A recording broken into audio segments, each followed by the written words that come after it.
Baik, bismillah. Tentang tahdzir. Nah,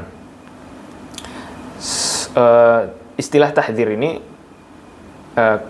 penting untuk kita ketahui bersama. Mungkin teman-teman ada yang sudah coba dengar dari ustadz-ustadz lain, tahdzir itu apa sih? Pernah dengar istilah itu gitu kan?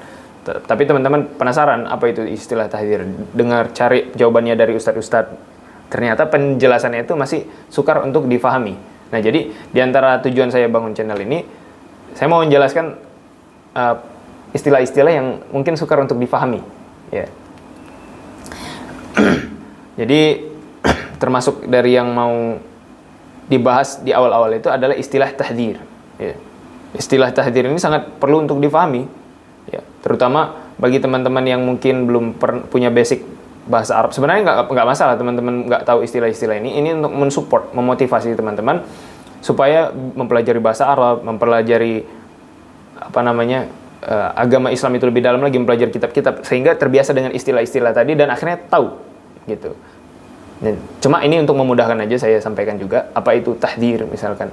Nanti istilah-istilah yang lain yang akan datang insyaallah, semoga Allah mudahkan. Nah, istilah tahdzir. Tahdzir itu dalam bahasa Arab ya adalah masdar dari hadzara yuhadziru tahdziran. Ya. Artinya secara konteks yang biasa kita jumpai itu, misalnya Ustadz Fulan mentahdzir si Fulan, misalnya. Ustadz A mentahdzir si B, misalnya. Ya. Apa arti tahdzir di situ? Tahdzir itu artinya upaya. Bentuk upaya untuk memberikan peringatan dari adanya bahaya yang dikhawatirkan akan menimpa seseorang, menimpa orang lain, gitu. Jadi ingat itu ya, saya ulang, maaf. Tahdzir itu adalah upaya memberikan peringatan dari adanya bahaya yang dikhawatirkan akan menimpa orang lain. Seperti misalkan, contoh ya, seorang ayah ngomong sama anaknya, nak jangan main pisau. Itu tahdzir. Ayah ngomong sama anaknya jangan main pisau, itu tahdzir. Karena yang membahayakan itu adalah pisaunya itu. Itu kan dikhawatirkan akan menimpa anaknya, entah dia menggores tangannya. Atau ayah ngomong, nak jangan main api, itu tahdzir. Ayah sedang mentahdzir. Ya. Seorang guru ngomong sama muridnya, nak jangan main-main sama si Fulan. Si Fulan itu nakal. Nah itu dia mentahdzir. Ya, kita di rumah juga pasti punya sebagian kita yang sudah punya anak mungkin pasti punya inisiatif untuk mengingatkan anaknya, gitu kan. Jangan main sama ini, jangan main sama itu. Supaya apa? Itu untuk kebaikan anak juga. Nah, itu tahdzir namanya. Apakah berarti kita ghibah? Enggak, itu ghibah yang baik. Iya kan? Karena ada ghibah yang memang diperbolehkan. Nah, tidak semua ghibah itu tercela. Ya Allah menggibahi berapa banyak tokoh yang Allah gibahi di dalam Al-Qur'an. Allah menggibahi Abu Lahab, menggibahi Fir'aun, bahkan Nabi sallallahu alaihi wasallam waktu perang Tabuk itu. Nabi alaihi salatu wasallam perang Tabuk, beliau menanyakan bagaimana kondisinya Ka'ab bin Malik, kenapa nggak hadir, maksudnya begitu. Ada sahabat yang mengatakan, ya Rasulullah sungguhnya dia tersibukkan dengan urusan-urusan dunianya. Sementara Mu'adz bin Jabal mengatakan, bi'sa ma qult, jelek sekali apa yang kau katakan ya Rasulullah, kami tidak mengetahui darinya kecuali kebaikan.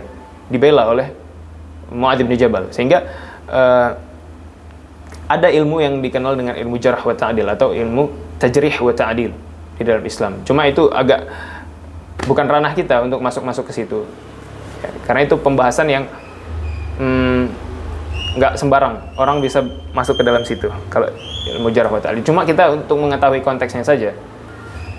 Kita untuk mengetahui istilah-istilah itu karena itu tujuan channel ini, bukan untuk kita masuk ke dalam situ. Ya, itu adalah tugasnya para ulama. Dan kita mempelajari itu untuk mengetahuinya gitu.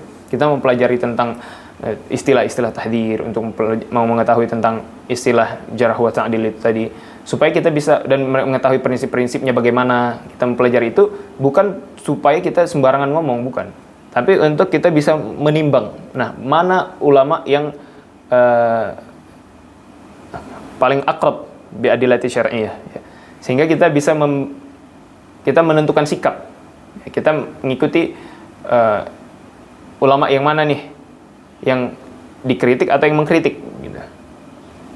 Mana yang argumennya paling kuat, kita bisa membedakan ya, berdasarkan pertimbangan-pertimbangan yang lain. Makanya penting untuk mempelajari kitab-kitab manhaj, kitab-kitab rudud bahkan, Ya, itu sebagai bentuk latihan, sebagai bentuk penerapan. Kita belajar kitab-kitab manhaj, kita belajar kitab-kitab, misalkan kita belajar kitab-kitab sunnah seperti kitab Syarhus Sunnah misalkan.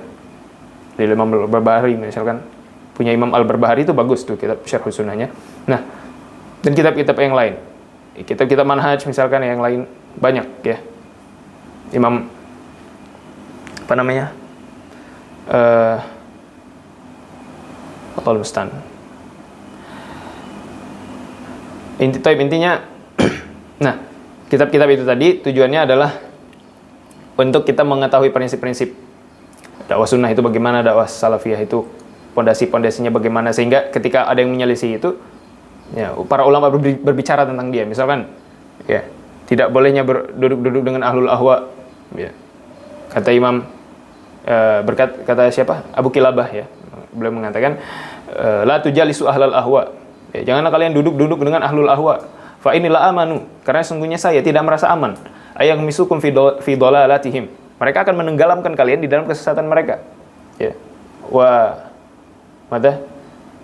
yulabbisu alaikum ma kuntum ta'rifun ya, dan mentalbis yang menyamarkan bagi kalian apa yang tadinya sudah kalian ketahui.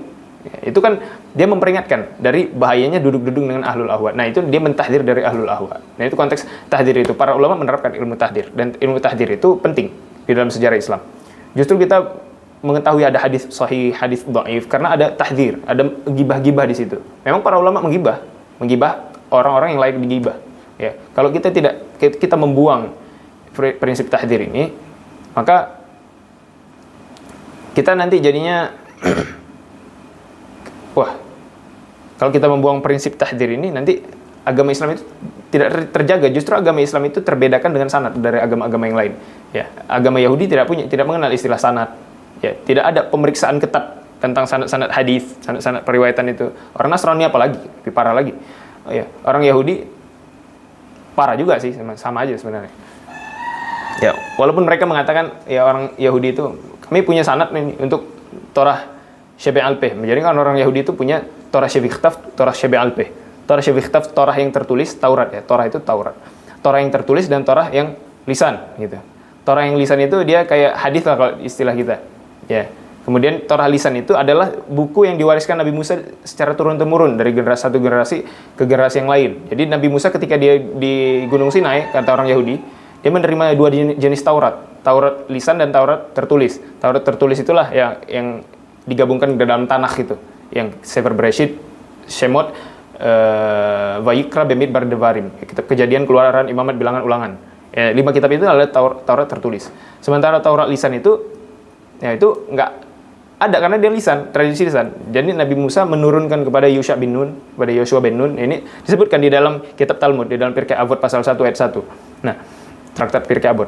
Nah, Nabi Musa menurunkan kepada Yoshua bin Nun. Yoshua bin Nun menurunkan kepada para tua-tua bangsa Israel. Para tua-tua menurunkan kepada para nabi menurunkan kepada Ansei Knesset Haggedolah. Kemudian dari Ansei Knesset Haggedolah itulah nanti tersebar di kalangan para rabi, sehingga akhirnya di zamannya Rabi Yehuda Hanasi, ya kalau tidak salah Yehuda Hanasi, ya beliau membukukan di abad-abad pertama atau abad kedua ya, atau mungkin di tahun-tahun 200 mungkin Masehi, sekitar gitulah. Saya sudah lupa, sudah lama saya mempelajari kayak gitu. Nah, mereka anggap ini sebagai sanad mereka. Tapi kok jadi bahas sanad? Nah, intinya tahdir ya, kita bicara masalah tahdir. Tahdir itu bagian dari agama Islam. Tahdir. Nah, itu pentingnya agama Islam, sehingga kita bisa memilah mana yang hadis yang sahih, mana hadis yang dhaif. Baik. Kalau beda orang sistem sanad dalam Islam sama orang Yahudi. Orang Yahudi sistem sanadnya itu seperti tadi. Nabi Musa menurunkan kepada Yoshua menurunkan kepada para tua-tua. Nah, para tua-tua ini siapa? Ya, tidak diketahui tokoh-tokohnya, ya. Walaupun mereka mengatakan ini 40 tua-tua atau 70 tua-tua yang ada yang naik sama Musa untuk melihat Hashem, kata mereka, dan lain sebagainya. Tapi kan tidak bisa dijarah, tidak bisa dita'dil, tidak bisa diperiksa biografinya. Itu membedakan dengan literatur keislaman. Kalau Islam, dia ada tokohnya jelas, kalau nggak jelas tokohnya yang tidak dikenal, tokoh-tokoh yang majhul, tokoh-tokoh yang tidak dikenal, ya, maka dia, bagaimana kita mengambil faedah dari orang yang tidak dikenal gitu? Kita tidak tahu keistiqomahan dia, bagaimana agama dia, bagaimana belajarnya. Nah, kalau di dalam Islam itu semua dipelajari, tokoh-tokoh biografi para tokoh. Makanya ada kitab-kitab yang membahas tentang biografi para tokoh, seperti kitab Syiar A'lamin Nubala. Disebutkan nanti kritikan para ulama terhadap tokoh-tokoh tersebut. Ada yang mengkritik Al-Hajjaj. Bukankah itu termasuk dari ghibah? Kalau kita tidak, para ulama tidak mengkritik Al-Hajjaj, tidak menggibahi Al-Hajjaj, kita tidak akan tahu informasi tentang Al-Hajjaj. Bagaimana kejahatan dia terhadap para ulama, terhadap para sahabat, sebagian sahabat, ya. Al-Hajjaj bin Yusuf Ats-Tsaqafi. Nah, itu perlu digibahi, ya. Jadi gibah itu adalah ada yang gibah itu yang diperbolehkan. Tentu saja tidak bisa sembarangan kita menggibahi orang. Nah, sudah jelas ya, insyaallah ya. Ada kitab biografi para tokoh seperti kitab Tahdhibul Kamal, kitab apa lagi itu? Biografi, ya. Bahkan di dalam Al-Bidayah wan Nihayah, ya, punya Imam Ibnu Katsir. Insyaallah bisa difahami apa itu tahdzir. Jadi tahdzir itu adalah upaya memberikan peringatan dari adanya bahaya yang dikhawatirkan akan menimpa orang lain, akan menimpa seseorang.